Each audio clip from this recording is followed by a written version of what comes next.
তো হেই ভিউয়ার্স, কেমন আছেন সবাই? আশা করব সবাই ভালো আছেন। তো আজকে আমরা এক্সপ্লেন করছি স্কুইড গেম সিজন 2 এর পার্ট 2। পার্ট 1 আমরা অলরেডি আপলোড করে দিয়েছি। যদি আপনি এখনও দেখে না থাকেন তাহলে অবশ্যই ডেসক্রিপশনে দেওয়ার লিঙ্কটা চেক করুন, কারণ পার্ট 1 না দেখলে আপনি এটার আগামাথা কিছুই বুঝবেন না। সো সেটা আগে গিয়ে দেখে আসুন, তারপরে এইটা দেখার রিকোয়েস্ট আমি করব। সো চলুন কথা না বাড়িয়ে শুরু করি আজকের ভিডিও। তো এই পার্টের শুরুতে আমরা দেখতে পারি এর আগের গেমে যে মানুষগুলো মারা গিয়েছিল তাদের ডেড বডিগুলোকে সরিয়ে ফেলা হচ্ছে।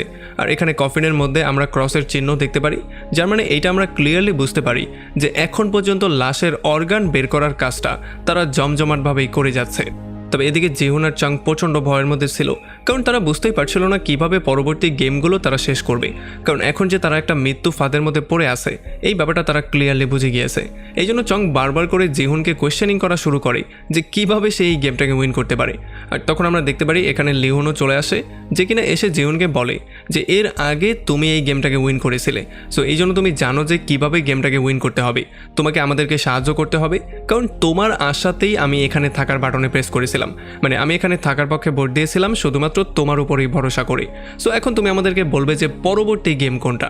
তো তখন জিহুন তাকে বলে যে আমরা আগেরবার ডালগোনা নামের একটা গেম খেলেছিলাম, যেখানে আমব্রেলা ছিল সবচেয়ে কঠিন একটা জিনিস আর ট্রায়াঙ্গেল ছিল সবচেয়ে সহজ একটা গেম। তবে তখন লিওন তাকে বলে যে যারাই আমব্রেলা চুজ করেছিল তারা হয়তোবা বিশাল বড় বলদ কোয়ালিটিরই হবে।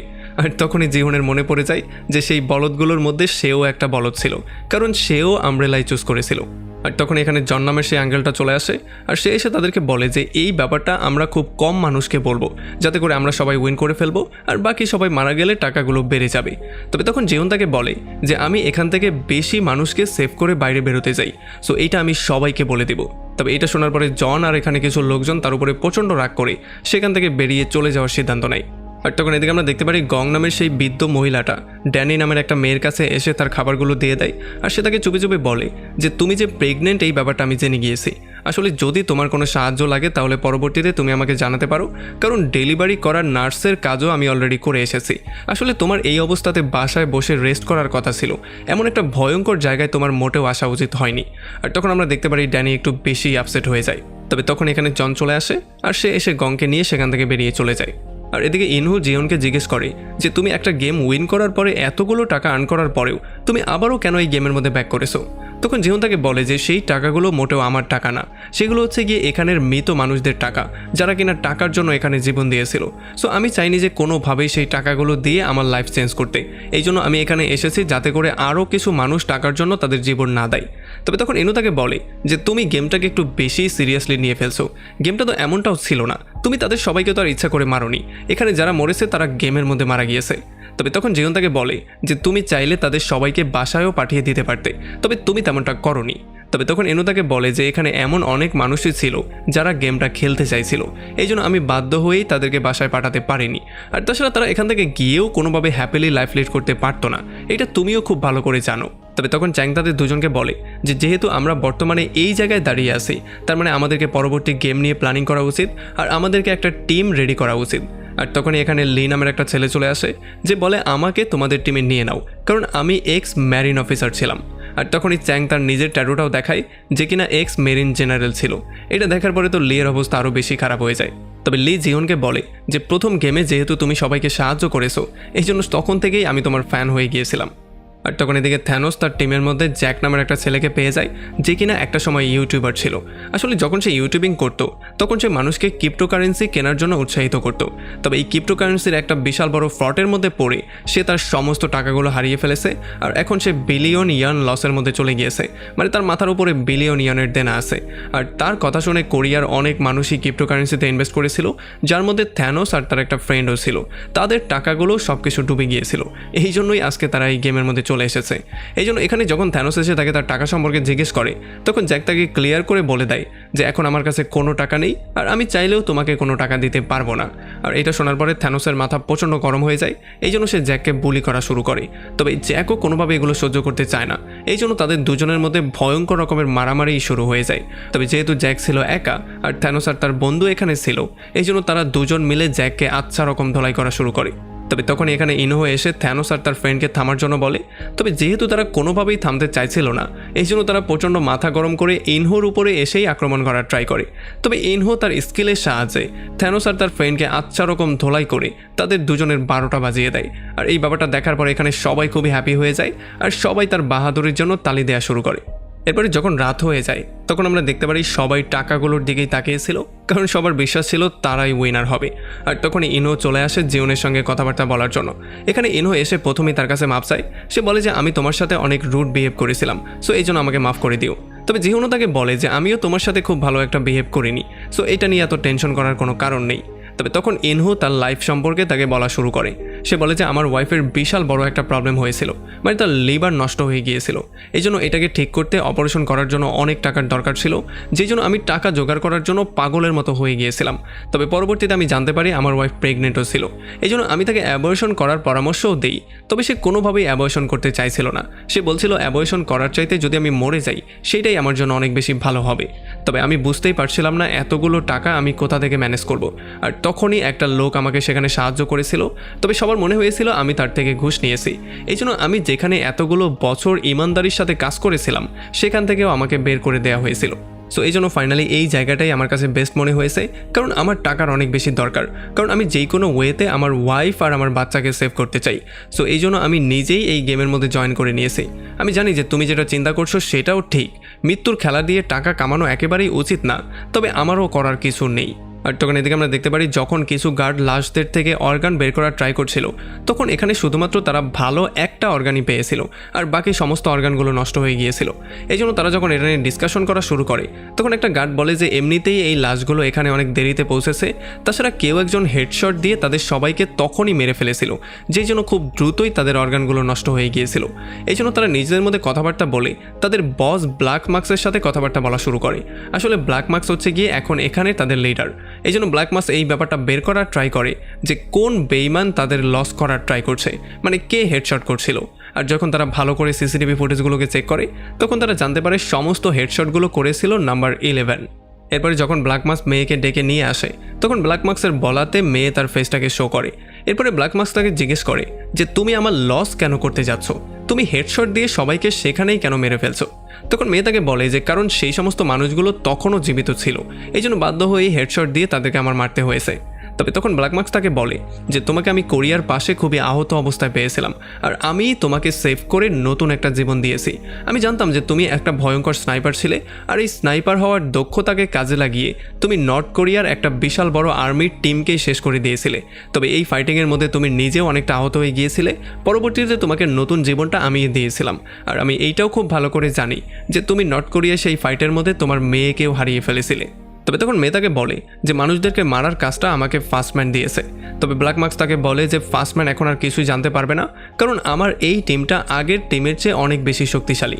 তবে তখন মেয়ে তাকে বলে যে আমাকে ফাস্টম্যান এটা ক্লিয়ার করে বলে দিয়েছে যে আমাকে এখানে পৃথিবীর সবচেয়ে জঘন্য এবং আবর্জনাগুলোকে মারার কাজ দেয়া হবে, আর আমি আমার কাজটা ইমানদারির সঙ্গেই করছি। তবে তখন ব্ল্যাক মার্কস তাকে এটা ক্লিয়ার করে বলে যে আসলে সেই লোকগুলো এমনিতেই মরতে যাচ্ছিল, সো যদি তাদেরকে একটু জীবিত রেখে পরবর্তীতে ভালো অর্গানগুলো আমরা বের করতে পারি এবং সেগুলো দিয়ে অন্য মানুষের সাহায্য করতে পারি তাহলে এতে তোমার কোনো সমস্যা হওয়ার কথা না। তবে আমরা দেখতে পারি মেয়ে কোনো অ্যান্সার না দিয়ে চুপচাপ সেখান থেকে বেরিয়ে চলে যায়।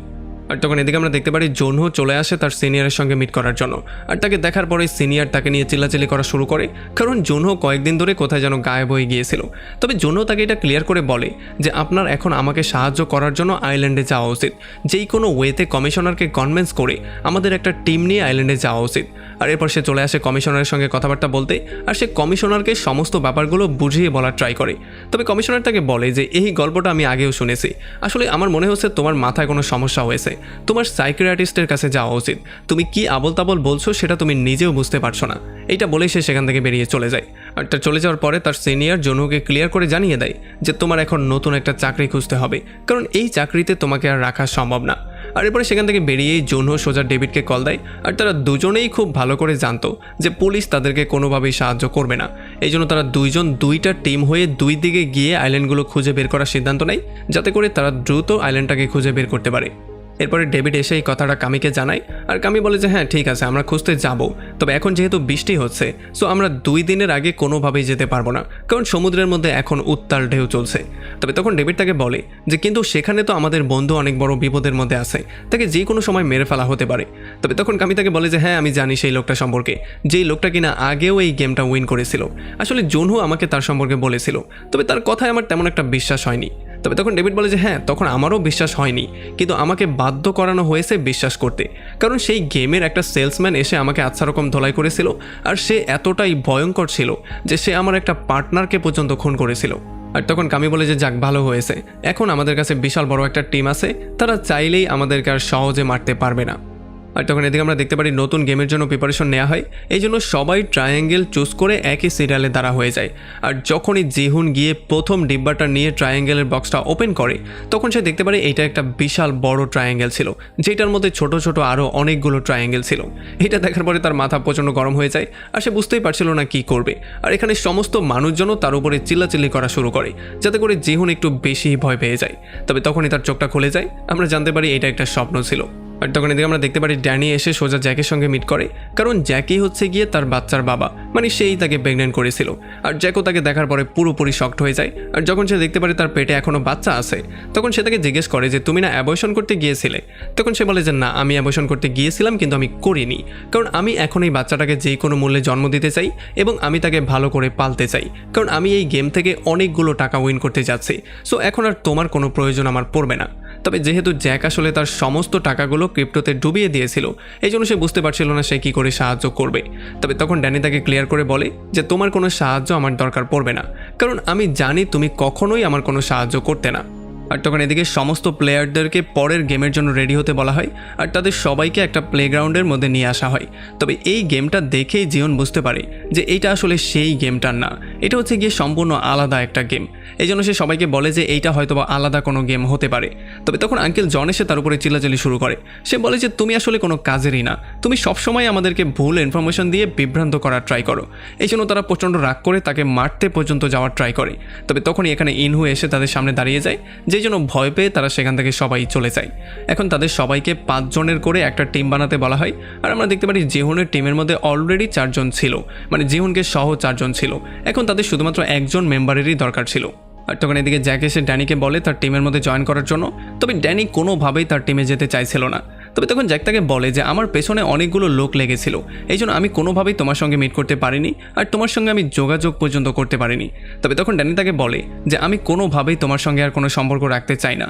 আসলে যখন থেকে তুমি গায়েব হয়ে গিয়েছিলে তখন থেকেই তোমার উপর থেকে আমার সমস্ত বিশ্বাস উঠে গিয়েছে।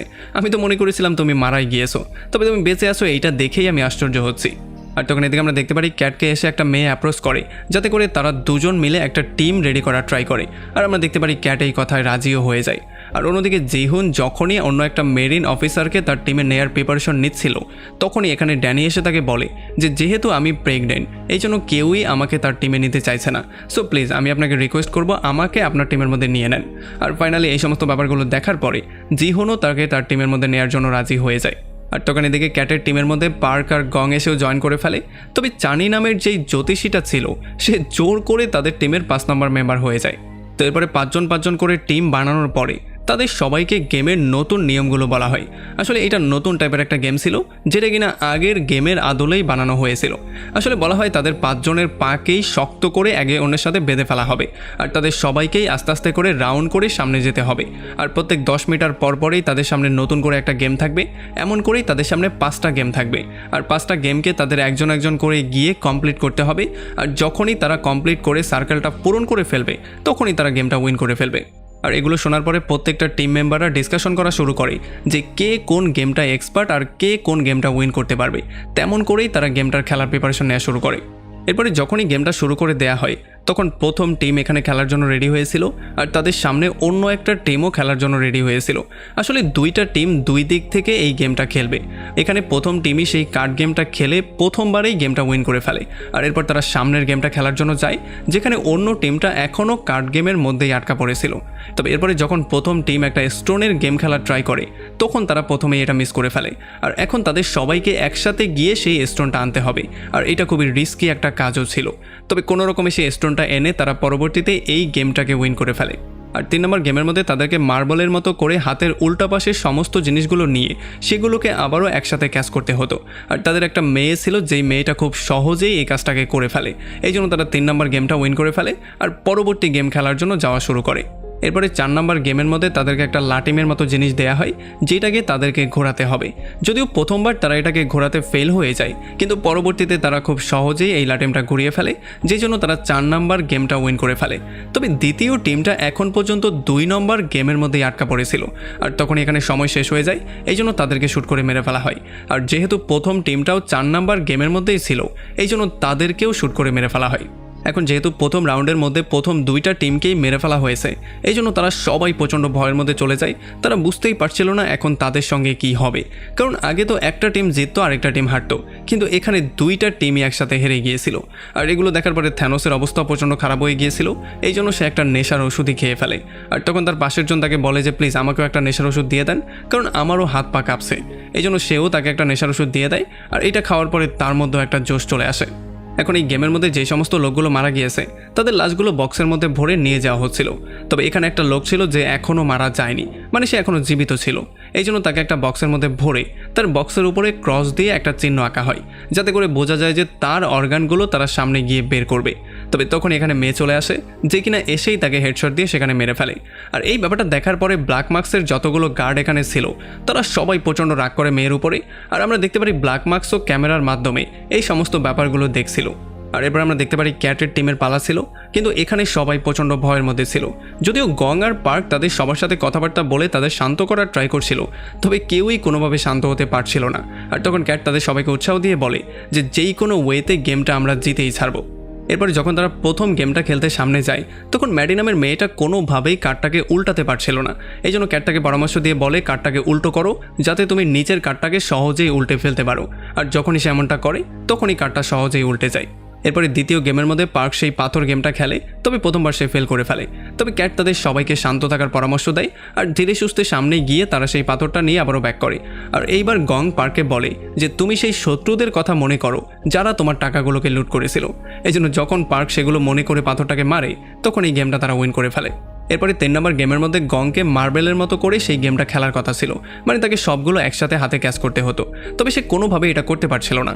এই জন্য পার্ক তার মাকে বলে যে মা, তুমি সেই মেয়েটার কথা মনে করো যেই মেয়েটার জন্য আমার বাবা তোমাকে ছেড়ে দিয়ে চলে গিয়েছিল। এই জন্য প্রচণ্ড রাগ করে যখন সে সেগুলো মনে করে গেমটাকে প্লে করে, তখন সে একবারেই 5টাকে ক্যাচ করে ফেলে, মানে এই গেমটাও তারা উইন হয়ে যায়। এরপরে 4 নম্বর গেমের মধ্যে চানি নামের সেই জ্যোতিষীকে লাটিমটাকে যে কোনো ওয়েতে ঘোরাতে হতো। তবে সে এত বেশি ভয়ের মধ্যে ছিল যে সে লাটিমের সুতাটা ঠিকমতো পেঁচাতেই পারছিল না। তবে যখনই ক্যাট তাকে সাহায্য করতে যায়, তখন চানি তার উপরেই চেল্লাচেল্লি শুরু করে। আসলে সে কারো সাহায্যও নিতে চাইছিল না, আর সে ভয়ের মধ্যে এতটাই ভেঙে পড়ে যে সে কান্নাকাটি পর্যন্ত করা শুরু করে। সে বলে যে আমরা এখন সবাই এখানে মরতে যাচ্ছি। তবে তখন ক্যাট তার গালের মধ্যে অনেকগুলো চড় মেরে দেয়, আর এরপর সে তাকে বলে যে যেই কোনো ওয়েতে তুমি এখন এটা করবে, আর নয়তোবা আমি এখন তোমাকে মেরে ফেলবো। আর এই জন্য প্রচণ্ড ভয়ের মধ্যে যখন সে লাটিমটাকে ঘোরানোর জন্য মারে, তখন কোনো রকমের লাটিমটা ঘুরে যায়, আর তারা এই গেমটা উইন করে ফেলে। আর তাদের এই উইন দেখার পরে আমরা দেখতে পারি এখানে সবাই খুবই হ্যাপি হয়ে যায়, সবাই সেলিব্রেট করা শুরু করে। এরপরে 5 নম্বর গেমের মধ্যে তাদেরকে ফুটবলের মতো করে একটা গেম প্লে করতে হতো, যেখানে 5 বার তাদেরকে এটাকে উল্টাতে হতো। আর তখন ক্যাট তাদের সবাইকে বলে অন্যদিকে ঘোরার জন্য, যাতে করে কেউ তার দিকে না তাকায়। আর যখন সবাই অন্যদিকে ঘুরে, তখন সে একবারেই 5 রাউন্ড কমপ্লিট করে ফেলে। এটা দেখার পরে সবাই প্রচণ্ড হ্যাপি হয়ে যায়, আর সবাই এটাকে নিয়ে সেলিব্রেট করা শুরু করে, কারণ প্রথম কোনো টিম এই গেমটাকে পাস করেছিল। তার মানে তারা বুঝতে পেরেছিল হয়তোবা তারাও পাস করতে পারবে, মানে এটা তাদের জয় হিসেবেই তারা উদযাপন করছিল। আর আমরা দেখতে পারি সময় থাকতে থাকতেই ক্যাট আর তার পুরো টিম সার্কেলটাকে কমপ্লিট করে এই গেমটাকে কমপ্লিট করে ফেলে। তো এবারে এমন করে করেই প্রত্যেকটা টিম গেম খেলা শুরু করে, অনেকগুলো টিমই গেমটাকে উইন করা শুরু করে। তবে দুর্ভাগ্যবশত কিছু টিম গেমটা হেরে যায় আর তাদের সবাইকে মেরে ফেলা হয়। আর এমন করে লাস্টে চলে আসে জিহুনের টিমের পালা। তবে এখানে যখন জিহুন দাঁড়িয়েছিল, তখন সে সামনের টিমকে প্রথমেই অল দ্য বেস্ট বলে, যাতে করে তারা 2টা টিমই একসাথে উইন করতে পারে। তবে তখন ইনহো জিহুনকে বলে যে যেহেতু তুমি হচ্ছে একজন চ্যাম্পিয়ন, সো এই গেমটা আমরা যেই কোনো ওয়েতে উইন করেই ছাড়বো। এরপরে যখনই তারা প্রথম গেমটা খেলতে যায়, তখন ড্যানি প্রথমবারেই কার্ডটাকে উল্টে ফেলে আর গেমটা উইন করে ফেলে। আর যখন দ্বিতীয় গেমের কাছে যায়, তখন চ্যাং একবারেই পাথরের গেমটাকে উইন করে ফেলে। আর 3 নম্বর গেমের মধ্যে সেই মার্বেলের গেমটা লি একবারেই পুরোটা কমপ্লিট করে ফেলে। আসলে যেহেতু এই গেমটা মেয়েদের গেম ছিল, এই জন্য লি তাদের সবাইকে বলে যে আমি ছোটোবেলা থেকে আমার বোনদের সাথে এই গেমটা খেলছি, সো এটাতে আমি এক্সপার্ট হয়ে গেছি। এরপরে যখন তারা 4 নম্বর গেমের মধ্যে যায় তখন ইনহুকে সেই লাটিমটাকে ঘোরাতে হতো আর তাদের কাছে এখন অনেকটা সময় বাকি ছিল। তবে আমরা দেখতে পারি যখন ইনহু প্রথমবার লাটিমটা ঘোরানোর ট্রাই করে তখন সে প্রথমবার ফেল করে ফেলে, আর যখন লাটিমটা নিয়ে তারা দ্বিতীয়বার ট্রাই করে তখন এইবার সে লাটিমটা পেছনের দিকে ছুঁড়ে মারে, যে জন্য তাদের সবাইকে পেছনে গিয়ে লাটিমটাকে নিয়ে আসতে হয়। তবে এরপরে যখন 3 নম্বর বার সে ট্রাই করে তখন 3 নম্বর বারও সে ফেল করে। এই জন্য ইনহু প্রচণ্ড ভয় পেয়ে যায় আর সে নিজেকে চর মারা শুরু করে, মানে সে সমস্ত দোষ নিজেকে দেয়া শুরু করে। তবে তখন জিনহু তাকে এইটা মনে করার ট্রাই করতে বলে যে ছোটবেলায় সে কেমন করে এই গেমটাকে খেলে উইন করতো। আর যখন ইনহু এটাকে মনে করে এইবার লাটিমটা ঘোরানোর ট্রাই করে তখন এইবার লাটিমটা ঘুরে যায় আর তারা গেমটাকে উইন করে ফেলে। এরপরে যখন তারা 5 নম্বর গেমে চলে আসে তখন জিহুন প্রথমেই গেমটা শুরু করে আর সে খুব সহজেই 4 বার ফুটবলের মতো করে গেমটাকে প্লে করে। তবে 5 নম্বর বারে এই জিনিসটা একটু সামনে চলে যায়। তবে তখনই ইনহু বুদ্ধি খাটিয়ে তার পাটাকে ধাক্কা দিয়ে সামনে নিয়ে সেটার সাথে টাচ করিয়ে দেয়, যেই জন্য তারা খুব সহজেই গেমটাকে উইন করে ফেলে আর তারা সময় থাকতেই পুরো গেমগুলোকেই কমপ্লিট করে ফেলে। তবে তাদের সামনের যেই টিমটা ছিল সেইটা হেরে যাওয়ার জন্য তাদের সবাইকে সেখানে শেষ করে দেওয়া হয়। তো এরপর আমরা দেখতে পারি যখন ক্যাট তার টিমের সঙ্গে কথাবার্তা বলছিল তখন তার টিমের একটা প্লেয়ার তাকে জিজ্ঞেস করে যে ম্যাডাম আপনি তো সমস্ত গেমগুলো খুব ভালো করেই প্লে করতে পারেন, আপনি এগুলো শিখলেন কোথা থেকে? তখন ক্যাট তাকে বলে ছোটোবেলা থেকে এই গেমগুলো প্লে করেই আমি বড় হয়েছি, মানে এগুলোতে আমি হচ্ছে গিয়ে চ্যাম্পিয়ন। তবে তখন গং তাকে জিজ্ঞেস করে যে তাহলে তুমি ফুটবলের গেমটা খেলার সময় কেন সবাইকে অন্যদিকে ঘোরার জন্য বললে, মানে তুমি সবার সামনে কেন প্লে করলে না? তখন ক্যাট তাকে বলে যে কারণ আমার এখনও সার্জারি হয়নি, সো যদি সবাই খুব ক্লিয়ারলি আমার দিকে তাকায় তাহলে তারা সবাই ব্যাপারটাকে বুঝতে পারবে। তবে আসলে এগুলো শোনার পরেও গং কিছু বুঝতে পারে না, সে তার কথা শুনে আরও বেশি কনফিউজডই হয়ে যায়। আর এরপরে যখন হলের মধ্যে জিহুন আর তার পুরো টিম ব্যাক করে তখন আঙ্কেল জন সহ বাকি কিছু প্লেয়ার একেবারেই হ্যাপি হতে পারে না, কারণ যত বেশি মানুষ জীবিত থাকবে তাদের টাকাগুলো ততই ডিভাইডেড হয়ে যাবে। এই জন্য তারা এটা কোনোভাবেই হজম করতে পারছিল না। আর তখন অন্যদিকে আমরা দেখতে পারি যখন ক্যাট তার রুমের মধ্যে যায় তখন 2টা গার্ড এসে তাকে ধরে ফেলে, আর যখন তার মাস্কটা খুলে তার ফেসটা তারা দেখে তখন তারা বলে যে বাহ এই মেয়েটা তো অনেক বেশি সুন্দর, তবে একটা জিনিস মাথার মধ্যে ঢুকিয়ে নাও যে যদি তুমি আমাদেরকে সাহায্য না করো তাহলে তোমাকে কোনোভাবেই আমরা বাঁচতে দেব না। তবে তখন ক্যাট তাদেরকে বলে যে আমি তোমাদের নামে কমপ্লেন করব, এবার সেটা যেই কোনো ওয়েতে। তবে তখন এই গার্ডটা তাকে বলে যে তুমি যার কাছে কমপ্লেন করবে আমরা তার জন্যই কাজ করি, সো একেবারেই এই জিনিসটা ভুলে যাবে না যে তুমি আমাদের সাথে বেইমানি করে বাঁচতে পারবে না। তবে তখন ক্যাট তাদের উপর আক্রমণ করে দেয় আর তাদের দুজনকে পেটানো শুরু করে। তবে যেহেতু তারা 2 জন ছিল এই জন্য তারা ক্যাটকে ধরেই আচ্ছা রকম ধোলাই করা শুরু করে, তার মুখের মধ্যে তারা একটা দাগও দিয়ে দেয় আর তাকে থ্রেট করে এইটা বলে চলে যায় যে যদি তুমি আমাদেরকে সাহায্য না করো তাহলে পরবর্তীতে তোমাকে রেপ করে আমরা তোমার জীবনটাই নষ্ট করে দেব, তাছাড়া তোমাকে মেরেও ফেলতে পারি। আর তখন এদিকে আমরা দেখতে পারি যখন জিহুনের টিম কথাবার্তা বলছিল তখন তারা ড্যানিকে জিজ্ঞেস করে তার কোনো সমস্যা হয়েছে কিনা। তবে ড্যানি বলে যে না আমার কোনো সমস্যা হয়নি আর আপনারা সবাই খুবই ভালো মানুষ। তবে তখন তারা ড্যানির কার্ড গেম প্লে করা নিয়ে প্রশংসা করা শুরু করে আর আমরা দেখতে পারি তারা সবাই একে অন্যের ফ্যান হয়ে গিয়েছিল। তো এরপর এখানে গার্ড চলে আসে আর গার্ড তাদের সবাইকে বলে যে দ্বিতীয় গেমের মধ্যে 110 জন প্লেয়ার মারা গেছে আর এখন 255 জন প্লেয়ার জীবিত আছে, সো যদি তোমরা এখান থেকে সবাই চলে যাওয়ার সিদ্ধান্ত নাও তাহলে এখন তোমরা 78 মিলিয়ন ইয়ান করে পেয়ে যাবে। তবে তখন আমরা দেখতে পারি এখানে সবাই বলা শুরু করে যে এখানে অনেক কম টাকা আর তারা গার্ডদের উপরেও ব্লেম করা শুরু করে। তারা বলে যে তোমরা ঠিকমতো ক্যালকুলেশনই করনি। আর এই সমস্ত ব্যাপারগুলো দেখার পরে জিহুন অনেক বেশি আপসেট হয়ে যায়। তবে তখন গার্ডরা তাদেরকে ক্লিয়ার করে বলে যে আমাদের ক্যালকুলেশন একেবারেই পারফেক্ট আছে, তবে এখন তোমরা এই সিদ্ধান্ত নিবে ভোটিংয়ের মাধ্যমে যে তোমরা এই টাকাগুলো নিয়ে বাসায় ব্যাক করবে নাকি তোমরা আরও টাকার জন্য গেমটাকে কন্টিনিউ করার সিদ্ধান্ত নিবে। এখন ভোটিংয়ের আগে জিহুন তার পুরো টিমকে বলে যে তোমরা এখন গেম না খেলার পক্ষে ভোট দিবে আর বাইরে বের হওয়ার পরে তোমাদের সবাইকে যার যার ভাগের টাকা আমি দিয়ে দেবো। আর এই জন্য তার পুরো টিম না ভোট দেওয়ার জন্য রাজি হয়ে যায়। এখন ভোটিং শুরু হয় নাম্বার 1 থেকে, মানে সোজা ওয়ার্ডারে। আর যখন এনু ভোট দিতে আসে তখন প্রথমেই সে না ভোট দিয়ে দেয়।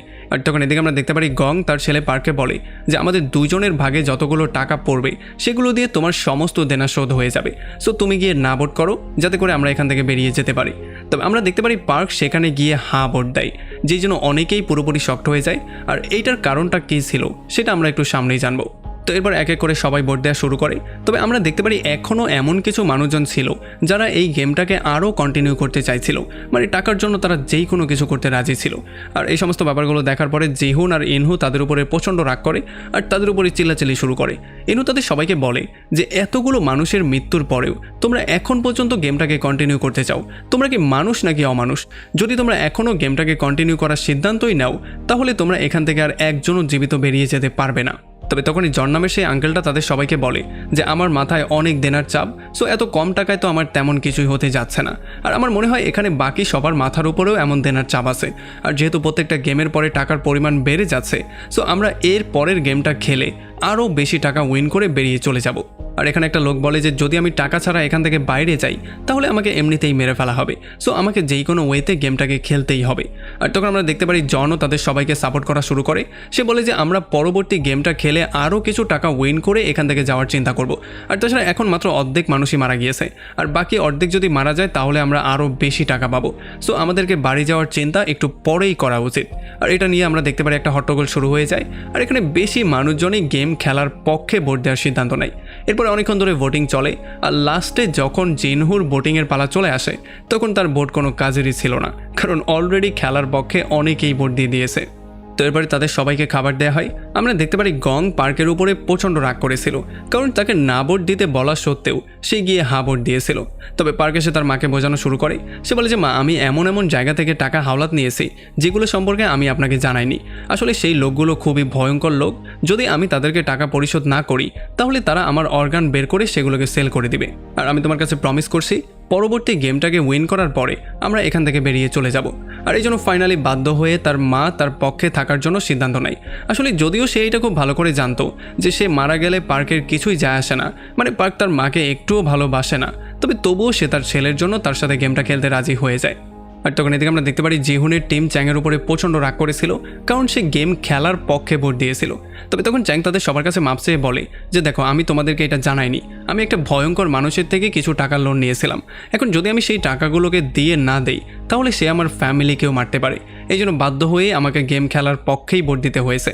আর তখন ইনু তাকে বলে যে তুমি যে শুধু গেমটা খেলার পক্ষে ভোট দিয়েছো ব্যাপারটা এমনটা না, তুমি ওয়াদার বরখেলাপ করেছো, এইটা মোটেও ভালো কোনো কিছু না। ঠিক আছে, বাদ দাও, তোমার একটা ভোটে তো আর আমরা এমনিতেও জিততে পারতাম না। আর তখন চ্যাং বলে যে হ্যাঁ, তুমি এটা ঠিকই ধরেছো, তবে আমরা পরবর্তী গেমটা উইন করে এখান থেকে অবশ্যই বেরিয়ে চলে যাব। তবে তখন জিউন তাদের সবাইকে বলে যে হয়তো পরবর্তী গেমে আমাদেরকে একে অন্যকে মারতেও হতে পারে। তবে এইটা শোনার পরে তারা সবাই একটু বেশি টেনশনের মধ্যে পড়ে যায়। তবে তখন ইনু তাদের সবাইকে বলে যে পরবর্তী ব্যাপারে কী হবে সেটা নিয়ে একেবারেই টেনশন করা আমাদের উচিত হবে না। আর এরপর তারা সবাই ড্যানিকে একটু বেশি খাবার দেয় যাতে করে তার বাচ্চা আরও একটু এনার্জি পায়।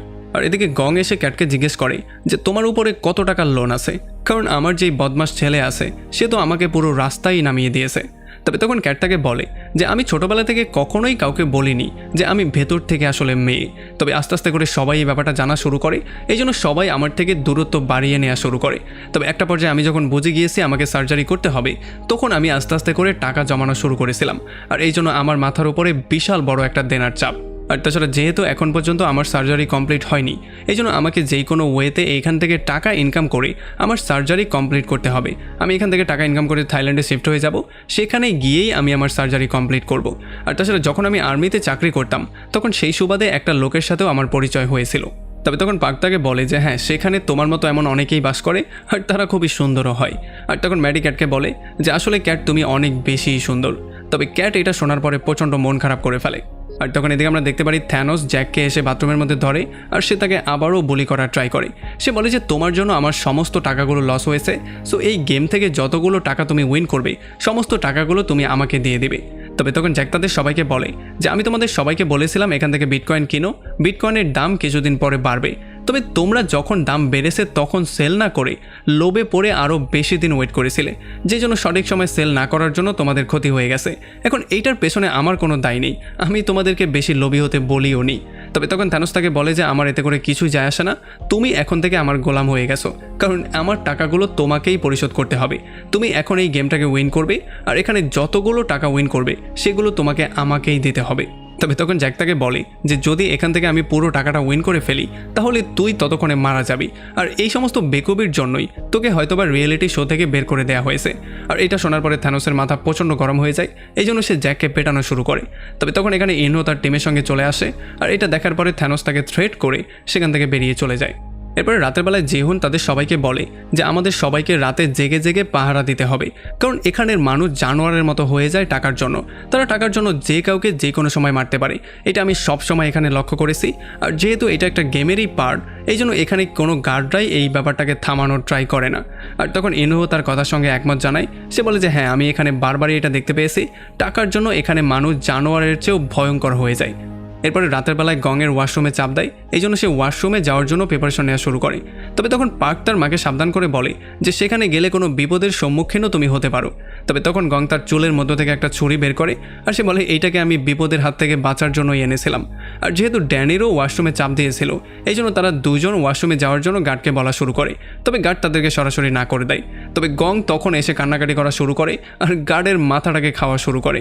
এই জন্য বাধ্য হয়ে গার্ড দরজাটা খুলে দেয়। আর তখন আমরা দেখতে পারি গং, ড্যানি আর ক্যাট তারা তিনজন মিলে ওয়াশরুমে চলে আসে। আর এখানে আমরা দেখতে পারি গং ড্যানিকে বারবার করে সাহায্য করার ট্রাই করছিল। এই জন্য ক্যাট তাকে জিজ্ঞেস করে যে তার কি কোনো সমস্যা হয়েছে নাকি। তখন সে বলেছে না, তার কোনো সমস্যা হয়নি, সে আসলে 9 মাসের প্রেগনেন্ট। আর এইটা শোনার পরে তো ক্যাটের অবস্থাও খারাপ হয়ে যায়, কারণ সে বুঝতেই পারছিল না যে এত ভয়ঙ্কর একটা অবস্থাতে কি করে এমন একটা গেমের মধ্যে কেউ আসতে পারে। আর এদিকে যখন জিহুন আর চ্যাং মিলে পাহারা দিচ্ছিল, তখন চ্যাং জেহুনকে বলে যে তুমি চাইলে শুয়ে পড়তে পারো, আমি এখানে একাই বসে পাহারা দিতে পারবো। আসলে আমার এখনও মনে আছে সেই দিনটার কথা, যখন তুমি আমার হোটেলের সামনে আমার কাছে টাকা চাইতে এসেছিলে, তবে আমি তোমাকে টাকা দিতে পারিনি। আসলে সত্যি সত্যি আমার কাছে তখন টাকা ছিল না, আর যদি আমি তখন তোমাকে টাকা দিতে পারতাম তাহলে তোমার মাও হয়তো জীবিত রয়ে যেত, আর তোমাকে এই ভয়ঙ্কর গেমের মধ্যেও আসতে হতো না। আসলে আমি তোমার কাছে মাপ চাইছি, কারণ আমার কাছে তখন সত্যিই টাকা ছিল না। আর তখন জিহুন তাকে বলে যে হ্যাঁ, আমি এটা খুব ভালো করেই জানি। তবে তখন চ্যাং তাকে জিজ্ঞেস করে যে তোমার কাছে যেহেতু এতগুলো টাকা আছে, তাহলে তুমি আবারও গেমের মধ্যে ব্যাক কেন করলে? কারণ এতগুলো টাকা দিয়ে তো তুমি যেটা ইচ্ছা সেটাই করতে পারতে। তবে তখন সে তাকে বলে যে যদি আমি তোমার সামনে মারা যাই, তাহলে এই টাকাগুলো দিয়ে তুমি আসলে কি করবে? তখন সে বলে যে প্লিজ এমন কথা বলো না, আমরা দুজন একসাথে গেমটা উইন করেই বাইরে বেরিয়ে যাব। আর তখন জিহুন তাকে বলে যে হ্যাঁ, আমিও এমনটাই চাইছিলাম যে আমি সবাইকে নিয়ে এখান থেকে বেরিয়ে যাব। তবে এখন যেই সিচুয়েশন আমি দেখতে পাচ্ছি, আমার মনে হচ্ছে না আমি তাদেরকে চেঞ্জ করতে পারছি। আসলে তারা টাকার জন্য পাগল হয়ে গেছে। এরপরে চ্যাং তাকে বলে যে তোমার মনে আছে অনেক বছর আগে আমরা একটা কোম্পানির বিরুদ্ধে আন্দোলন করছিলাম, আন্দোলনটা থামানোর জন্য কোম্পানি আমাদেরকে টাকাও দিতে চাইছিল, আমি সেই টাকাটা নিয়ে চলেও যেতে চাইছিলাম। তবে তখনই আমি তোমাকে সামনে দেখতে পেয়েছিলাম যে কিনা স্বপ্নের মধ্যে তার মায়ের কাছে খাবার চাইছিল। আর তোমার এমন করুণ অবস্থা দেখার পরে তোমার প্রতি আমার মায়া চলে আসে, এই জন্যই আমি সেখানে থাকার সিদ্ধান্ত নিয়েছিলাম। তবে তখন জিহুন তাকে বলে যে আমি এতটাও ভীত অবস্থায় ছিলাম না। তবে তখন চ্যাং বলে যে হ্যাঁ, তুমি ছিলে, আর তোমার জন্যই আমার জীবনটা নষ্ট হয়ে গেছে।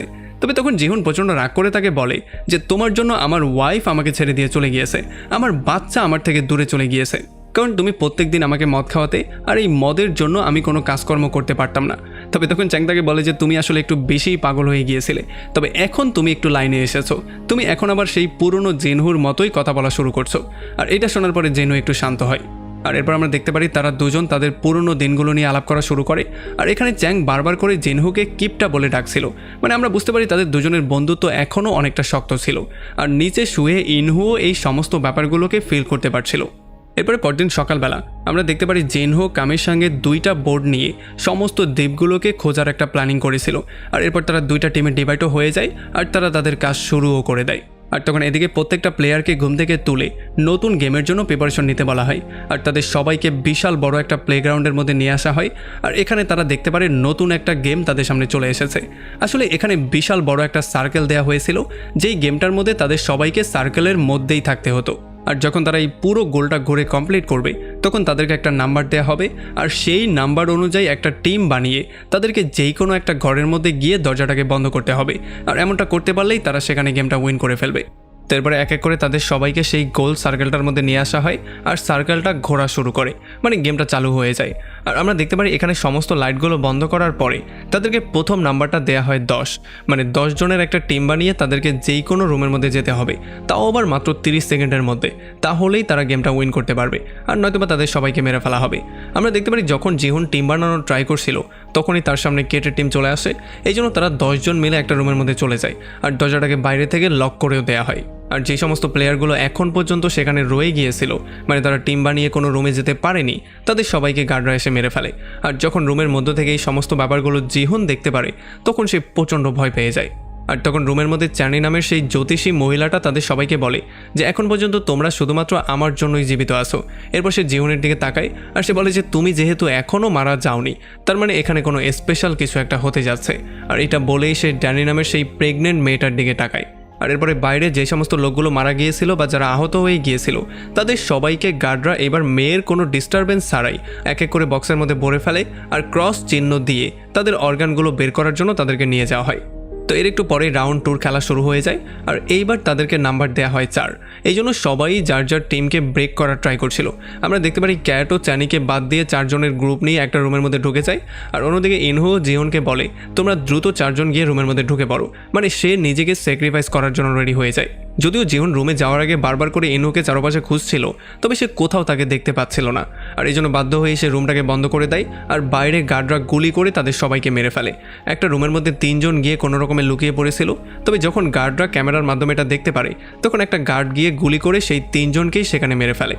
এরপরে গেম শেষ হয়ে যাওয়ার পরে যখন সবাই যার যার রুম থেকে বেরিয়ে আসে তখন ক্যাট দেখতে পারে যে চেনি নামের সেই মহিলাটা এখনও জীবিত আছে, তবে সে তার উপরে প্রচণ্ড রাগ করেছিল। আর একটু পরে ইনহো এসে জিওনের টিমের সাথে মিট করে আর তাকে দেখার পরে তারা সবাই খুবই হ্যাপি হয়ে যায়। যখন তাকে জিজ্ঞেস করা হয় তখন সে বলে যে আমি মানুষের সাথে খুব ভালো করেই বন্ধুত্ব করে ফেলতে পারি, সো এই জন্য আমার কোনো প্রবলেম হয়নি। আর এখানে যখন তারা খুবই হ্যাপিলি কথাবার্তা বলছিল তখন জ্যাক দূর থেকেই দাঁড়িয়ে দেখতে পারে যে ড্যানির টিম মেম্বাররা তার খুবই ভালো করে যত্ন নিচ্ছে। তো এরপরে যখন 3 নম্বর রাউন্ডের খেলা শুরু হয়ে যায় তখন আমরা দেখতে পারি তাদেরকে নাম্বার দেওয়া হয় 3। এই জন্য সবাই আবারও যার যার টিম ব্রেক করে রুমের মধ্যে যাওয়া শুরু করে। আমরা দেখতে পারি ক্যাটও তার টিম ব্রেক করে রুমের মধ্যে চলে যায়। আর এদিকে গং আর পার্ক যখন অন্য একটা মেম্বারকে খুঁজছিল তখনই 2টা লোক এসে পার্ককে ধরে নিয়ে যাওয়ার ট্রাই করে আর পার্কও তাদের সঙ্গে একটা রুমের মধ্যে চলে যায়, মানে সে তার মা গংকে ছেড়ে দিয়ে এখান থেকে চলে যায়। আর যখন গং দেখতে পারে তার ছেলেই মৃত্যুর জন্য তাকে রেখে দিয়ে চলে গেছে তখন তার মনটা খুবই খারাপ হয়ে যায়। তবে তখনই এখানে ইনহো আর জিউং চলে আসে আর তারা গংকে ধরে জোর করে একটা রুমের মধ্যে নিয়ে আসে, যে জন্য কোনো রকমে সে সেভ হয়ে যায়। তবে তার ছেলের কাছ থেকে এত বড় একটা ধোঁকা খাওয়ার পরে সে কোনোভাবেই শান্তিতে বসতে পারছিল না, মানে তার ছেলেকে নিয়েও তার টেনশন হচ্ছিল, তাছাড়া সে এই ব্যাপারটা নিয়েও চিন্তা করছিল। আর এরপর সে ইনহো আর জিওনকে থ্যাংক ইউ বলে, কারণ তাদের জন্যই তার লাইফটা সেভ হয়েছে। আর যখন তারা তার সম্পর্কে পার্ক সম্পর্কে জিজ্ঞেস করে তখন তারা বলে যে পার্ক তার জন্য পার্টনার খুঁজতে গিয়েছিল আর সে তখন থেকে আর ফিরে আসেনি। তবে এইটা শোনার পরে তারা বুঝতে পারে যে আসলে সে তার মাকে ছেড়ে দিয়ে চলে গিয়েছিল। তবে এইটা শোনার পরে আবার গং একটু তাদের উপরে রাগ করে, সে বলে যে আমার ছেলে অনেক ভালো একটা ছেলে, সে কোনোদিনও এমনটা করবে না। এই জন্য ইনহো আবার তার কাছে মাপও চেয়ে নেয়। তো এরপরে যখন গেম শেষ হয়ে যায় আর তারা সবাই বাইরে চলে আসে তখন আমরা দেখতে পারি ক্যাটের টিমের সাথে এসে গং মিট করে আর তাদের সবাইকে জীবিত দেখার পরে সে বেশি হ্যাপি হয়ে যায়। আর যখন সে তার ছেলে পার্কে খোঁজার ট্রাই করে তখন পার্কও তার সামনে চলে আসে। যদিও তার মা তাকে মাফ করে দিয়েছিল, তবে পার্ক তার মাকে ছেড়ে যাওয়ার জন্য প্রচণ্ড আপসেট হয়ে গিয়েছিল, এই জন্য সেখানে কান্নাকাটিও করা শুরু করে। কিন্তু মা হিসেবে গং আর কী করতে পারত, সে তার ছেলেকে সান্ত্বনা দেওয়া শুরু করে। তো এরপরে যখনই পরবর্তী রাউন্ডের খেলা শুরু হয়ে যায় তখন তাদেরকে দেয়া হয় 6 নাম্বার। এই জন্য জেহুন আর ক্যাটের টিম একসাথে হয়ে একটা রুমের মধ্যে যাওয়ার ট্রাই করে, কারণ এই টিমের মধ্যে মেয়ে আর বৃদ্ধরা ছিল। তবে যখনই তারা যাচ্ছিল তখন একটা লোকের সাথে ম্যাডি ধাক্কা খেয়ে যায়, যেই জন্য সে মাটিতে পড়ে যায়। আর রুমের মধ্যে যাওয়ার পরে ক্যাট ম্যাডির জন্য ওয়েট করা শুরু করে। তবে তখনই জ্যাক এসে সবাইকে ধাক্কা দিয়ে 5 জনের সাথে মিলে এই গেটটাকে লক করে দেয়, যেই জন্য ম্যাডি বাইরেই রয়ে যায়। আর একটু পরে গার্ডরা এসে তাকে সেখানেই মেরে ফেলে। আর এই ব্যাপারটা দেখার পরে ক্যাট অনেক বেশি আপসেট হয়ে যায়। এখন এই ব্যাপারটার জন্য ক্যাট প্রচণ্ড রাগ করে গিয়ে জ্যাককে ধরে আর তাকে পেটানোর ট্রাই করে। তবে তখন জ্যাক তাদেরকে বলে যে আমি তোমাদের 5 জনকে বাঁচিয়েছি, কারণ ম্যাডি কখনোই সময়ের আগে এই পর্যন্ত পৌঁছাতে পারতো না, আমি না আসলে তোমাদের 5 জনকেও মেরে ফেলা হতো। আর জ্যাকের সঙ্গে এখানের অনেকেই এগ্রি করে, যেই জন্য ক্যাটও বুঝতে পারে যে আসলে সে তাদেরকে সেভ করেছে। এরপরে যখনই রাউন্ড শেষ হয়ে যায় তখন তারা সবাই প্রচণ্ড ভয়ে ভয়ে বাইরে বেরিয়ে আসে আর পরবর্তী রাউন্ডের জন্য প্রিপারেশন নেওয়া শুরু করে। যখন পরবর্তী রাউন্ড চলছিল তখন এখানে জং তাদের সবাইকে বলে যে হয়তোবা এইবার তারা 2 নম্বর দিবে, কারণ এখানে মাত্র 50টাই রুম আছে যেখানে সর্বোচ্চ 100 জনই বাঁচতে পারবে, আর তারা বাকি সবাইকে এলিমিনেট করারই প্রিপারেশন নিয়েছে। আর এটা শোনার পরে জিনহুরও মনে হয় যে হয়তোবা এমনটাই হতে পারে, আর আসলে হয়ও এমনটাই। একটু পরে তাদেরকে 2 নম্বর দেওয়া হয়। আর এই নাম্বারটা পাওয়ার পরেই যে যার মতো দৌড়ে রুমের মধ্যে যাওয়া শুরু করে। আমরা দেখতে পারি ইনহোর সঙ্গে চ্যাংও গিয়ে একটা রুমের মধ্যে ঢুকে পড়ে, তবে তাদের সঙ্গে আরও একটা লোক গিয়ে রুমের মধ্যে জায়গা নিয়ে নেয়। আরও কিছু মানুষ দরজা ঠেলে আসার ট্রাই করছিল, তবে চ্যাং তাদেরকে কোনো রকমে আটকে রাখছিল। আর আমরা দেখতে পারি ইনহো তখন রুমের মধ্যে সেই লোকটাকে গলা টিপে সেখানেই মেরে ফেলে, যাতে করে তাদেরকে এলিমিনেট করে দেয়া না হয়। আর যখন চ্যাং এই ব্যাপারটা দেখতে পারে তখন সে পুরোপুরি শকড হয়ে যায়। আর তখন এদিকে আমরা দেখতে পারি যেই বক্সগুলোকে জ্বালানোর জন্য পাঠানো হচ্ছিল সেখানে যেই স্পেশাল বক্সগুলো ছিল, মানে যেগুলোর উপরে ক্রস আঁকা ছিল, সেগুলোকে নিচে অর্গানগুলো বের করার জন্য পাঠিয়ে দেওয়া হতো। এরপরে যখন গেম শেষ করে সবাই আবারও হলরুমের দিকে ব্যাক করছিল, তখন জিনহো তার টিমকে বলে যে আমাদেরকে যেই কোনো ওয়েতে সমস্ত মানুষদেরকে গুনতে হবে, যাতে করে বোটিংয়ের সাহায্যে আমরা যেই কোনো ওয়েতে গেমটাকে এখানেই বন্ধ করতে পারি। আর তখন এদিকে আমরা দেখতে পারি জুনহো, ডেভিড এবং কামি মিলে ড্রোনের সাহায্যে বাকি আইল্যান্ডগুলোকে চেক করছিল, যাতে করে তারা যেই কোনো ওয়েতে গেমের আইল্যান্ডটাকে খুঁজে বের করতে পারে। আমরা দেখতে পারি এখানে ড্রোনের টেকনোলজি দেখার পরে কামি একটু বেশি ইমপ্রেস হয়ে যায়, আর সে বলে যে আমরা যেহেতু আগেই অনেকগুলো আইল্যান্ডকে কাভার করে ফেলেছি, তার মানে আমরা এখন সেই সমস্ত আইল্যান্ডগুলোকে চেক করব যেগুলোতে আমরা এখন পর্যন্ত যাইনি, আর এতে করে খুব সহজেই আমরা সেটাকে বের করে ফেলতে পারবো। আর তখন এদিকে হলরুমের মধ্যে ড্যানির সাথে এসে জ্যাক মিট করে, আর সে তার কাছে আবারও মাপ চেয়ে বলে যে আসলে আমি কোনোদিনও তোমাকে ছাড়তে চাইনি, তবে আমি তোমাকে ছাড়তে বাধ্য হয়েছি। এখন যেহেতু আমরা এখানেই আছি, সো আমরা দুজনেই জীবিত গেমটা উইন করে এখান থেকে বেরিয়ে চলে যাব, আর আমাদের দুজনের যেই টাকাগুলো হবে সেগুলো দিয়ে আমরা খুবই ভালো একটা লাইফ লিড করতে পারবো। তবে এইটা শোনার পরে ড্যানি তাকে বলে যে তোমার শুধুমাত্র আমার টাকাগুলো দরকার, যাতে করে তোমার মাথার উপরে যে দেনার চাপ আছে সেটাকে তুমি তোমার মাথা থেকে সরাতে পারো। আসলে তুমি কখনোই না আমার কথা চিন্তা করেছো, না তুমি ভবিষ্যতে আমার কথা চিন্তা করবে। তবে তখন জ্যাক তাকে বলে যে না, ব্যাপারটা এমনটা না, আমি সবার জন্যই টাকাগুলো চাই, কারণ আমাদের সবাইকে বেঁচে থাকতে হবে। তবে তখন ড্যানি বলে যে তোমার টাকা দিয়ে তুমি কি করবে সেটা তোমার সিদ্ধান্ত, তবে আমার টাকা দিয়ে আমি আমার বাচ্চাকে পালবো, আর এগুলো আমার জন্য যথেষ্টই হবে। আর তখন এদিকে আমরা দেখতে পারি ম্যাডির মৃত্যুর জন্য ক্যাট প্রচণ্ড আপসেট হয়েছিল, কারণ ম্যাডি ছিল প্রথম কেউ যে কিনা ক্যাটের সাথে ফ্রেন্ডশিপ করেছিল। তবে তখনই এখানে চ্যানি নামে সেই জ্যোতিষী চলে আসে, আর সে তাদের সবাইকে বলে যে তোমরা সবাই ম্যাডির মতো মারা যাবে, কারণ তোমরা সবাই মিলে আমাকে ধোঁকা দিয়েছো, আর আমি তোমাদের সবাইকে বদদোয়া দিচ্ছি যাতে তোমাদের সবাইকেই মরতে হয়। তবে তখন আমরা দেখতে পারি কং এখানে তার মুখের উপরে থুতু দিয়ে বলে যে তোমার এই বদদোয়াতে আসলে আমাদের কিছুই হবে না। আর তখন এদিকে আমরা দেখতে পারি জ্যাং অলরেডি সমস্ত লোককে গুনে চলে এসেছে, আর সে দেখতে পেয়েছে তাদের পক্ষের লোকজন অনেকটাই কম, এই জন্য তারা বুঝতে পারে যে গেমটা হয়তোবা বন্ধ করার পসিবল হবে না। তবে তখন ইনু তাদেরকে বলে যে আমরা মানুষের সঙ্গে কথাবার্তা বলে গেমটাকে বন্ধ করার ব্যাপারে আলাপ আলোচনা করতে পারি। তবে এখানে একজন বলে যে আসলে এটা দিয়ে কোনো কাজই হবে না, কারণ জনের মতো লোকজন এখানেও আছে যারা কিনা গেমটাকে খেলতে চায়, মানে তারা টাকার লোভে অন্ধ হয়ে গেছে, সো তারা আমাদের বিরুদ্ধে প্রতিবাদ শুরু করে দিবে। তবে তখন জিউন তাদেরকে বলে যে আমরা এমন করেই হাতের উপরে হাত রেখে বসে থাকতে পারি না, আমাদেরকে কিছু একটা অবশ্যই করতে হবে। তবে তখন ইনু বলে যে যদি আমরা বোটিং করার জন্য কাউকে ফোর্স করার ট্রাই করি, তাহলে বোটিং শুরু হওয়ার আগেই এখানে মারামারি শুরু হয়ে যাবে, সো এখানে বিশৃঙ্খলার জন্য আরও ভয়ঙ্কর একটা পরিণতি হতে পারে। আর এটা শোনার পরে সবাই মিলে জিনহুকে শান্ত করার ট্রাই করে। আর তখন এদিকে আমরা দেখতে পারি জুনহু যখন ড্রোন দিয়ে সমস্ত আইল্যান্ডগুলো চেক করছিল, তখন একটা আইল্যান্ডের মধ্যে সে একটা দরজা পেয়ে যায়। এটা পাওয়ার পরে সে প্রচণ্ড কিউরিয়াস হয়ে যায়, এই জন্য সে সিদ্ধান্ত নিয়ে ফেলে সে কিছু লোকজন নিয়ে গিয়ে সেই আইল্যান্ডের মধ্যে সেই দরজার নিচে কী আছে সেটা চেক করে বের করবে। আর তখন মধ্যে আমরা দেখতে পারি গার্ডরা এসে তাদের সবাইকে আবারও বলে দেয় যে এখন এখানে শুধুমাত্র 100 জন মানুষই জীবিত আছে, সো যদি তোমরা সবাই এখন গেমটাকে কুইট করো, তাহলে তোমরা সবাই 365 মিলিয়ন ইয়ন করে পাবে, যেটা কিনা তোমাদের সবার জন্য অনেকটা বেশিও হতে পারে। আর এরপরে যখনই বোটিং শুরু করে দেওয়া হয়, তখন প্রথমেই জেহুন এসে বোটটা দেয়, সে না বোট দেয়, আর এরপরে এক এক করে সবাই বোট দেওয়া শুরু করে। তবে বোটিং খুবই ক্রিটিক্যাল চলছিল, আমরা দেখতে পারি থ্যানোসও নাচতে নাচতে এসে একটা হ্যাঁ বোট দিয়ে চলে যায়। আর অন্যদিকে একটা গার্ড এসে মেয়েকে থ্রেট করে বলে যে যেমন করে কাজ করছো তেমন করেই কাজটা করতে থাকো, আমাদের কাজের মধ্যে একেবারেই বাধা দিতে আসবে না, তাহলে তোমার অবস্থা খারাপ করে দেব। আর আমরা দেখতে পারি যখন মেয়ে সেখান থেকে তার রুমের মধ্যে ব্যাক করে, তখন সে প্রচণ্ড ফ্রাস্ট্রেটেড হয়েছিল। আর তখন এদিকে জোনও কিছু লোকজন নিয়ে সোজা চলে আসে সেই আইল্যান্ডের দরজার কাছে। তারা দেখতে পারে এইটা হচ্ছে গিয়ে বেসমেন্টে যাওয়ার একটা রাস্তা। আর যখন দুইটা ছেলে এই দরজাটাকে খোলার জন্য সামনে যায়, তখনই এখানে বিশাল বড় একটা ব্লাস্ট হয়ে যায়। আর এদিকে গেমের মধ্যে যেহেতু পার্কে কং মাফ করে দিয়েছিল, এই জন্য এইবার সে গিয়ে না বোট দেয়, যে জন্য সবাই খুবই হ্যাপি হয়ে যায়, কারণ এখন বোট সমান সমান হয়ে গিয়েছিল। তবে তখন অন্য একটা মহিলা এসে আবার হা বোট দিয়ে দেয়, যে জন্য যারা গেম খেলতে চায় তাদের একটা বোট বেশি হয়ে যায়। আসলে এই মহিলা এই কাজটা করেছিল চানি নামের সেই জ্যোতিষীর কথা মতো, মানে সেই তাকে হা বোট দিতে বলেছিল। এরপর আমরা দেখতে পারি একেবারে শেষ বোটের আগে যারা গেম খেলতে চায় তারা এক বোটে গিয়েছিল, আর একেবারে লাস্টের বোটটা ছিল ইনহোর। আর যখনই ইনহো আস্তে আস্তে সামনের দিকে যাচ্ছিল, তখন এটা দেখার পরে চ্যাংয়ের একটু সন্দেহ হয়, এই জন্য সে জিনহো আর বাকি সবাইকে বলার জন্য যায় যে কিভাবে তার চোখের সামনে ইনহো একটা লোককে মেরে ফেলেছিল। তবে তখনই সে না বোট দিয়ে দেয়, যে জন্য এখানে বোট সমান সমান হয়ে যায়। আর এই জন্যই জ্যাং তার কথাটা কমপ্লিট করতে পারেনি, আর ইনহো বোট দিয়ে আবারও তাদের মাঝখানে চলেও এসেছিল। আর তখন এখানে গার্ডরা এসে তাদের সবাইকে বলে যে আসলে এখন বোটটা সমান সমান হয়ে গেছে, এই জন্য আমরা কোনো ডিসিশন নিতে পারছি না, আবারও কালকে সকালে ভোট দেওয়া হবে, ততক্ষণ পর্যন্ত আপনারা আপনাদের সিদ্ধান্ত নিয়ে আবারও চিন্তা করতে পারবেন।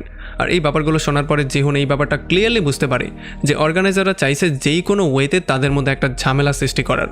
আর এদিকে জিনহো আর তার লোকজন দুইটা লাশকে বোর্ডের মধ্যে নিয়ে আসে, যেই দুইজন সেই ব্লাস্টে মারা গিয়েছিল। এখানে এগুলো দেখার পরে কামি তাদের সবাইকে বলে যে এই ব্যাপারটা খুবই ভয়ঙ্কর একটা ব্যাপারের দিকে আমরা যাচ্ছি, সো আমাদের সবার যে কোনো সময় মৃত্যু হতে পারে, আমাদের এখনই এখান থেকে ব্যাক করা উচিত। তবে তখন এখানে লিডার, মানে এই মিলিটারি গ্রুপের লিডার তাদেরকে বলে যে আমরা কোনোভাবেই এখন আর ব্যাক যেতে পারবো না, আমরা সবাই এখনও সুস্থ আছি, তাছাড়া আমাদের বন্ধুদের মৃত্যুর বদলাও আমাদেরকে যে কোনো মূল্যে নিতে হবে, সো পেছনে সরার আর কোনো ওয়ে নেই। আর তখন জিনু তাদের সবাইকে বলে যে হয়তোবা অর্গানাইজাররা এটা খুব ভালো করে জানতো যে আমরা তাদেরকে ফলো করে এই পর্যন্ত অবশ্যই আসবো, এই জন্যই হয়তো তারা আমাদেরকে এই ফাঁদের মধ্যে ফেলেছে। আমার মনে হয় তারা আশেপাশের কোথায় আছে, যেই কোনো সময় আমাদের উপরে অ্যাটাক করলেও করতে পারে। আর এই জন্য সে তাদের সবাইকে বলে যে এখন থেকে আমরা কোনো মোবাইল আর রেডিও ইউজ করব না, যাতে করে তারা কোনো ফ্রিকোয়েন্সির মাধ্যমে আমাদেরকে ধরতে না পারে। আর তখন এদিকে হলের মধ্যে তাদের সবাইকে যখন খাবার দাবার দেওয়া হচ্ছিল, তখন জিনহো আবারও গিয়ে চ্যাংয়ের কাছে ইনহু সম্পর্কে জিজ্ঞেস করে, কারণ সে কিছু একটা তার সম্পর্কে বলতে গিয়েছিল, কিন্তু সে এটা কমপ্লিট করতে পারেনি। তবে এইবার আর চ্যাং তাকে কিছু বলতে চায় না, কারণ সে ইনহুকে অনেকটাই ভয় পেয়ে আসে। এই জন্য সে গিয়ে ইনহুর সাথে কথাবার্তা বলে আর সঠিক বোর্ড দেওয়ার জন্য তাকে সে থ্যাংক ইউ বলে। আর এখানে আমরা দেখতে পারি তারা সবাই প্রচণ্ড টেনশনের মধ্যেও ছিল, তারা বুঝতেই পারছিল না যে কালকে কি হবে। তবে ইনহু তাদের সবাইকে বলে যে আমাদেরকে যেই কোনো মূল্যে কাল পর্যন্ত একজনকে আমাদের পক্ষে নিয়ে আসতে হবে। আর তখন আমরা দেখতে পারি পার্ক গিয়ে তাদের সবাইকে কনভিন্স করার ট্রাই করে। সে বলে যে যদি তোমাদের মধ্যে একজন আমাদের টিমে চলে আসো, তাহলে আমরা টাকাগুলো উইন করে বাসায় ব্যাক করতে পারবো, আর এমনটা করলে আমি তোমাদের সবাইকে খাবারের জন্য পার্টি দিব। তবে তখন জন দাঁড়া হয়ে তাদের সবাইকে বলে যে যদি তোমরা সবাই মরে যাও, তাহলে আমরা ডাবল টাকা পাবো। আর তখন এই লি নামের একটা ছেলে দাঁড়িয়ে তাদের সবাইকে বলে যে যদি তোমরা আমাদের টিমে না আসো, তাহলে কালকে এক এক করে তোমাদের সবাইকে মারা হবে। আর তখন ওই পাশ থেকে আরও একটা লোক দাঁড়িয়ে তাকে চ্যালেঞ্জ করা শুরু করে, যে জন্য তাদের মধ্যে তর্কাতর্কি শুরু হয়ে যায়। আর তারা একে অন্যের সাথে ফাইট করার জন্য প্রিপারেশন নেওয়া শুরু করে। আর এই ঝগড়াটা আস্তে আস্তে করে বাড়তে বাড়তে একেবারে তারা মারামারির দ্বার প্রান্তে চলে আসে। আর তখনই জিহুন এই ব্যাপারটা নোটিস করে যে আজকে খাবারের সঙ্গে সঙ্গে তাদেরকে কাটা চামচও দেওয়া হয়েছে, যেটা কিনা খাবারের সঙ্গে সঙ্গে ছুরির মতো করে ইউজও করা যেতে পারে। আর তখন এদিকে আমরা দেখতে পারি বাথরুমের মধ্যে থানোস একটা ছেলেকে বিরক্ত করছিল, কারণ এই ছেলেটা না ভোট দিয়েছিল, এই জন্য সে তাকে ফোর্স করে হ্যাঁ ভোট দেওয়ার জন্য বলার ট্রাই করে। তবে তখন এখানে জ্যাক চলে আসে আর সে থানোসকে থামানোর ট্রাই করে। সে বলে যে ভোটিংয়ের জন্য তুমি কাউকে ফোর্স করতে পারো না। তবে এই জন্য তাদের মধ্যে কথা কাটাকাটি শুরু হয়ে যায়। এই জন্য জ্যাক তার সমস্ত লোকজনকে ডেকে নিয়ে আসে, কারণ জ্যাক ভোটের মধ্যে ম্যানিপুলেট করার ট্রাই করছে। তবে এই সমস্ত ব্যাপারগুলোতে কথা কাটাকাটি হয়ে তারা দুই পার্টি মারামারি করার জন্য ফুলি রেডি হয়ে যায়। আর তখন থানোস গিয়ে জ্যাককে বলে যে তোমার যেই প্রেগনেন্ট ওয়াইফ এখানে বাচ্চা নিয়ে ঘোরাঘুরি করছে, তাকে আমি একটা সময় সুযোগ পেলেই মেরে ফেলবো। এই জন্য তাদের মধ্যে মারামারি শুরু হয়ে যায়। আর আমরা দেখতে পারি থ্যানোস আর জ্যাক একে অন্যকে পেটানো শুরু করে। তবে যেহেতু জ্যাক কোনোভাবেই থ্যানোসের সাথে পারছিল না, এই জন্য থ্যানোস তাকে আচ্ছা রকম ধোলাই করে একটা পর্যায়ে তাকে গলা টিপে মেরেই ফেলার ট্রাই করছিল।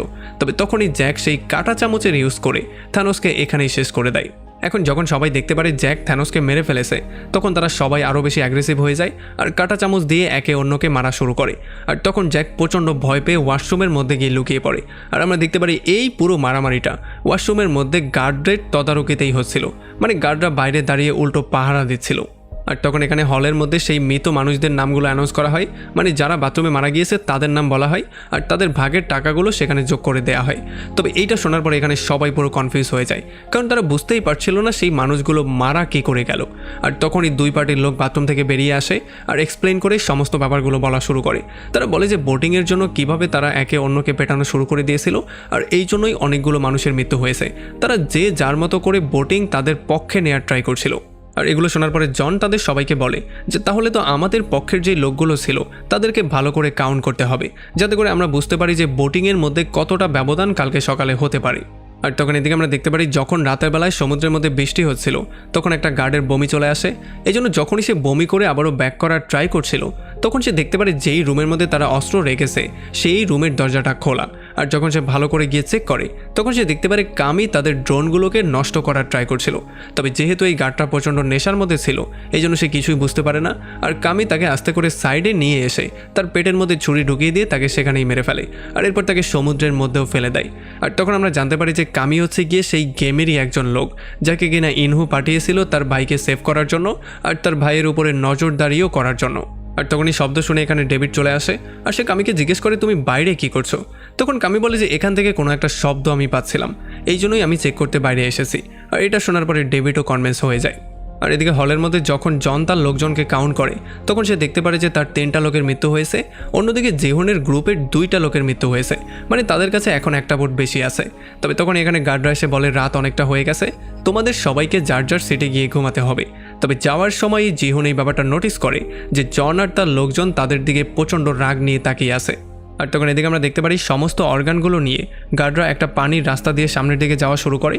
আর যখন তারা ওই পারে চলে আসে তখন তারা ব্ল্যাক মাস্ককেও এই সমস্ত ব্যাপারটা জানিয়ে দেয়। আর ব্ল্যাক মাস্ক এই খবরটা পাওয়ার পরে যখন জানতে পারে মেয়ে এখন আর তাদের মধ্যে আসছে না, তখন সে খুবই হ্যাপি হয়ে যায়।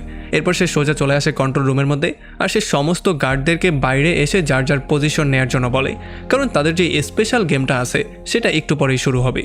আর তখন এদিকে হলের মধ্যে জিহুন তার সমস্ত লোকজনকে এটা বলে দেয় যে তারা রাতের বেলায় আমাদের সবাইকে মারার একটা প্ল্যানিং করছে। তবে এটা শোনার পরে সবাই প্রচণ্ড ভয় পেয়ে যায়। আর ইনহু তাদের সবাইকে বলে যে তারা যতক্ষণে আমাদেরকে মারবে তার আগে কেননা আমরাই তাদেরকে মেরে ফেলি। এটা শোনার পরে সবাই তাদেরকে মারার জন্য রাজি হয়ে যায়। তবে জিহুন তাদের সবাইকে এটার জন্য না করে, সে বলে যে এইটা কোনোভাবেই করা উচিত হবে না। তবে ইনহু বলে এখান থেকে বের হওয়ার আর কোনো রাস্তাও আমাদের কাছে নেই। তবে জিহুন তাকে বলে যে এই সমস্ত কাজগুলো গেমের অর্গানাইজাররা আমাদের করতে বাধ্য করাচ্ছে, সো কেননা রাতের বেলায় আমরা সেই অর্গানাইজারদেরকেই মেরে ফেলি। তবে তখন লি তাদেরকে জিজ্ঞেস করে যে তাদেরকে আমরা কোথায় পাবো। তখন সে বলে যে হয়তোবা তারা উপরের কোনো রুমের মধ্যেই আছে, কারণ তারা সেখান থেকেই সমস্ত ব্যাপারগুলো কন্ট্রোল করে। আর তাদের লিডারের নাম হচ্ছে ফ্রন্ট প্যান, সে একটা ব্ল্যাক মাস্ক পরে থাকে। আর যদি তাকে আমরা মেরে ফেলতে পারি তাহলে পুরো গেমটাকেই বন্ধ করে দেয়া যাবে। তবে তখন ইনু তাকে জিজ্ঞেস করে যে আমরা এই কাজটা আসলে কিভাবে করব, কারণ তাদের কাছে তো অনেক অস্ত্র আছে, আমাদের কাছে তো একটা চাকু পর্যন্ত নেই। তবে তখন জিহুন তাকে বলে যে আসলে আমরা একে অন্যকে মেরে কোনোভাবেই এই গেমটাকে শেষ করতে পারবো না, আমরা যত এটাকে কন্টিনিউ করব ততই গেমটা সামনে এগোবে। তাছাড়া যদি আমরা তাদের উপরে আক্রমণ করে দিই তাহলে তারা এটা কল্পনাও করবে না যে আমরা তাদের উপরে গিয়ে আক্রমণ করতে পারি। আর এটা শোনার পরে ইনু বলে যে হ্যাঁ তুমি ঠিকই বলেছো, তারা কল্পনাও করতে পারবে না। আর তখন জিহুন তাকে এইটাও বলে দেয় যে আসলে যখন রাতের বেলায় মারামারি শুরু হয়ে যাবে তখন আমার কাছে এমন একটা প্ল্যান আছে, যেই প্ল্যানের মাধ্যমে গার্ডদের থেকে আমরা সমস্ত অস্ত্রগুলো ছিনিয়ে নিব, আর সেগুলো দিয়েই তাদের উপরে আক্রমণ করে আমরা তাদের সবাইকে শেষ করে দেব, যাতে করে এই গেমটাকে আমরা পুরোপুরি বন্ধ করে ফেলতে পারি। আর তখন এদিকে আমরা দেখতে পারি ডাকসু থ্যানোসের সেই ক্রসটার মধ্যে থেকে ড্রাগস নেয়, যাতে করে সে রাতের বেলায় একটা ভয়ঙ্কর ফাইট দিতে পারে। আর তখন জ্যাকের কাছে ড্যানিও চলে আসে, কারণ জ্যাকের অবস্থা প্রচণ্ড খারাপ হয়েছিল। আর এরপরে যখনই লাইটটা বন্ধ হয়ে যায় তখন ব্ল্যাক মাস্ক ক্যামেরার মাধ্যমে দেখতে পারে যে জিহুন আর তার টিমের কিছু মেম্বাররা খাটের নিচে লুকিয়েছিল, আর সেখান থেকে আস্তে আস্তে মুভমেন্ট করার ট্রাই করছিল, মানে তারা অন্য একটা দিকে যাওয়ার ট্রাই করছে। আর ততক্ষণে এদিকে মারামারিও শুরু হয়ে গিয়েছিল। যারা গেমটা খেলতে চায় আর যারা চায় না তাদের দুজনের মধ্যে ভয়ঙ্কর ফাইটিং চলছিল। তবে যারা গেমটা খেলতে চায় তারা ছিল বেশি শক্তিশালী, এই জন্য যারা গেমটা খেলতে চায় না তাদেরকে তারা এক এক করে মেরে ফেলছিল। তবে জিহুন আর তার টিম কোনোভাবেই তাদের কোনো সাহায্য করছিল না, কারণ জিহুন আর তার টিম এই ব্যাপারটা খুব ভালো করেই জানতো যে এখন হয়তোবা কিছু মানুষকে মরতে হতে পারে, তবে যদি তারা গার্ডদেরকেই মেরে শেষ করে দিতে পারে তাহলে তারা গেমটাকে বন্ধ করে দিয়ে হাজারো মানুষের জীবন বাঁচাতে পারবে। আর তখন গং তাদের সবাইকে বলে যে গেমের লোকজনও চাইবে না যাতে করে বেশি মানুষের মৃত্যু হয়, কারণ যদি বেশি মানুষের একসাথে মৃত্যু হয়ে যায় তাহলে তারাও গেমটাকে কন্টিনিউ করতে পারবে না। আর তখন আমরা দেখতে পারি ডাকসু চলে আসে ক্যাসিকে মারার জন্য। তবে তখনই উপর থেকে ডাকসুর উপরে আক্রমণ করা হলে ক্যাসি তাকে একটা চর মেরে দেয়। তবে ডাকসুর এতে কিছুই যায় আসে না, সে একটা চামচের সাহায্যে তাকে সেখানেই মেরে ফেলে। তো এর একটু পরে আমরা দেখতে পারি সমস্ত গার্ডরা এখানে চলে আসে আর তারা মারামারিগুলোকে থামানোর ট্রাই করে। তারা প্রথমেই জীবিত লোকদেরকে থামিয়ে দেয়, আর এরপরে মৃত মানুষের কানের কাছে হাত দিয়ে চেক করা শুরু করে। তবে এই মৃত মানুষদের মধ্যে জিহুনের লোকজনও লুকিয়েছিল, এই জন্য তারা গার্ডদের উপরে আক্রমণ করে দিয়েই তাদের হাত থেকে সমস্ত অস্ত্রগুলো নিয়ে নেয় আর এক এক করে তাদের সবাইকে মারা শুরু করে। আমরা দেখতে পারি ইনহুও এক এক করে গার্ডদেরকে মারা শুরু করে, যাতে করে সে তার বিশ্বাস অর্জন করতে পারে। আর এরপরে আমরা দেখতে পারি এখানে আরও গার্ড চলে আসে আর তাদের মধ্যে একটা ভয়ঙ্কর যুদ্ধ পরিস্থিতি শুরু হয়ে যায়। আর যখন ব্ল্যাক মাস্ক ক্যামেরায় ব্যাপারটা দেখতে পারে তখন সে গার্ডদেরকে দ্রুত সেখান থেকে পালিয়ে যাওয়ার জন্য বলে। তবে যখন দরজাটা বন্ধ হয়ে যাচ্ছিল তখন একটা গার্ড মাঝখানেই আটকা পড়ে যায়। তবে জিহুন তাকে না মেরে সেখানে জীবিতই ছেড়ে দেয়। তবে এখানে যে লোকজন ছিল তারা সেই সমস্ত মানুষদেরকে মারতে চাচ্ছিল যারা এতক্ষণ ধরে তাদের লোকজনকে মেরেছে, মানে যারা গেমটা খেলতে চায় তাদেরকে মারতে চাচ্ছিল। তবে জিহুন তাদেরকেও এখানে আটকে দেয়। তবে তখনই একটা লোক সামনে এসে বলে যে এই সমস্ত মানুষগুলো হচ্ছে সেই সমস্ত বজ্জাতরা যারা কিনা টাকার জন্য পাগল হয়ে গিয়েছিল, যারা টাকার নেশায় উন্মাদ হয়ে গেছে, আর আমাদেরকে এতক্ষণ ধরে তারা মেরেছে।